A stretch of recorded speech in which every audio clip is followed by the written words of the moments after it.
Welcome to this explainer. We're skipping the basic test intro today and jumping straight into the deep end. We're zeroing in on exam techniques, those tricky keywords, and the very specific traps hiding in the reading and listening passages of the celpip exam. By the end of this, you're going to have a complete mental framework of the 15 absolute most critical Canadian housing and rental terms you need to nail this test. So let's kick things off with a question that highlights a classic Canadian cultural quirk, and honestly, one of the biggest listening traps you'll face. Why does paying for hydro in Canada actually mean you're paying for electricity? I mean, if you translate the root word, you'd think water, right? Well, understanding the context behind this single word is a real game changer. It could save you precious points, and we're going to unpack exactly why in just a sec. To keep things organized, we're building a 4-branch mind map today. We'll be looking at Canadian home types, hidden costs and deposits, leases and rental rules, and finally, navigating disputes and evictions. All right, Branch 1, Canadian home types. Let's look at some unique structural vocabulary. Okay, you've got to notice the strict distinction here. A bachelor apartment, or 单身公寓, is basically what Americans call a studio. There's no independent bedroom. But a townhouse, or 联排别墅, that shares sidewalls with neighbors but actually has its own independent private entrance. When a reading passage contrasts these two, that shared wall but private entry detail, yeah, that is exactly the trap. And that brings us to the basement suite, or 地下室. This is a massively popular North American rental type, and you'll see it all the time on the exam. When it pops up, the test almost always zeroes in on safety regulations, lighting, insulation, and whether the space is actually considered a legal suite. Listen to this exact quote. Make sure the basement suite has an egress window for fire safety. If you see or hear this on the test, you need to instantly recognize the cultural context here. An egress window isn't just some nice design feature. It's a strict legal requirement for fire safety in Canadian basements. It's an escape route. Knowing that this relates to the legal and safety status of the rental gives you a huge advantage in reading comprehension. Moving on to Branch 2, hidden costs and deposits. Beware of these sneaky financial traps. So, back to our earlier hook, hydro. Like I said, the prefix literally means water, but in Canada, it almost always means your electricity bill, or 电费. Why? Well, historically, a huge chunk of the country's power was generated by hydroelectric dams. So the trap here is simple. Never assume water usage is being discussed when you hear the word hydro. Let's look at how this plays out in practice. The rent is $1,800 per month, but hydro is not included. This is a classic listening trap, guys. If you hear a landlord and a prospective tenant discussing this, you have to know that the tenant is on the hook for setting up and paying that electricity bill entirely by themselves. The crucial thing is carefully reading those classified ads to decode vague phrases.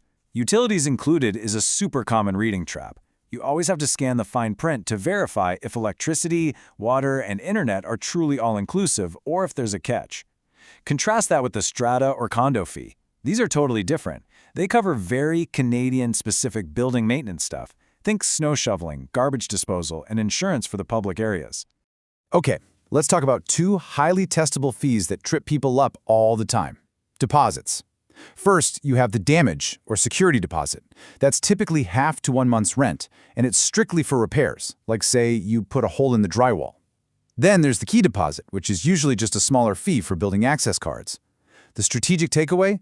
Both of these are completely refundable when you move out. So if a listening prompt features a tenant arguing about a withheld deposit, they're fighting to get this exact money back.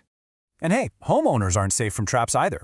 If you get a scenario about owning a house, you have to know that a property assessment isn't a commercial appraisal for selling the place. Nope, it's the official municipal valuation used specifically to figure out how much property tax the owner owes the city. Basically, if the assessment goes up, the taxes go up. All right, Branch 3, leases and rental rules. Let's talk contract timelines. So your standard official contract is called a tenancy agreement. But what you really need to keep an eye out for is the fixed-term lease. The trap here is all about the timeline. A fixed-term lease is usually signed for exactly 1 year. But here's the kicker the test takers miss. Under Canadian law, when that year expires, the tenant doesn't just get kicked out. The lease automatically rolls over into a month-to-month arrangement. Now, watch out for this massive reading and listening trap. Sublet versus assignment. They are absolutely not synonyms. A sublet means the original tenant is leaving temporarily. Maybe they're traveling for a few months, but they plan to come back. An assignment, though, that's a complete, permanent transfer of the contract to a new person. The original tenant completely washes their hands of the place. This next scenario perfectly demonstrates the concept. Check out this quote. "I need to find someone to take over my sublet for the summer." That phrase right there, "for the summer," is your massive context clue. It tells you the duration is temporary, which fits the sublet definition perfectly. Always be on the lookout for those time indicators. Now, before you can just move out of a rental, you have to respect the notice period. In most Canadian provinces, this isn't just a casual, "Hey, I'm leaving next week" text. It is a strict legal requirement, usually meaning 60 days of written notice. If a character in a listening passage only gives 30 days notice, boom, you instantly know they're in breach of their tenancy agreement.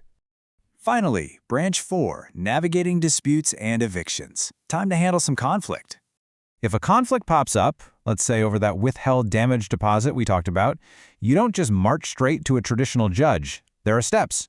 First, the dispute arises. Second, you file an application with the Landlord and Tenant Board, or the LTB. Third, official mediation takes place. The LTB is a specialized tribunal, so while it's not a standard court, its decisions are 100% legally binding. Knowing that the LTB is the ultimate authority here is a crucial piece of cultural background for the exam. Now, if mediation fails, a landlord might serve an eviction notice, or 驱逐通知. And this brings us to the absolute biggest trap of this entire explainer. An eviction notice is an official document telling a tenant to leave, but the trap is assuming they have to pack up and leave immediately. Do not fall for the trick that the tenant is out on the street that exact same day. Canadian rental law leans heavily on tenant protection. Your strategy here is to remember the statutory appeal period. A tenant always has legal time to respond, dispute the notice, or fix whatever the issue is before the authorities can actually enforce the eviction. In a test scenario like this, quote, "The landlord served an eviction notice due to repeated noise complaints," remember that the tenant isn't instantly homeless. The tension in that listening passage, it's probably going to revolve around the tenant deciding whether to use their legal time to appeal to the LTB or to just accept the notice and start hunting for a new townhouse or basement suite. And that completes our 4-branch mind map. By understanding not just the direct definitions, but the deep cultural and legal context behind these 15 terms, from the true meaning of a hydro bill to the legal nuances of the LTB and eviction notices, you are fully equipped. You aren't just memorizing vocab here, you're learning how to predict the exam's traps. So, looking at this completed framework, can you confidently spot the hidden traps in your next reading or listening passage? Keep these visual branches in mind and you'll navigate literally any rental scenario the test throws your way. Thanks for joining me on this explainer, and keep analyzing those sources.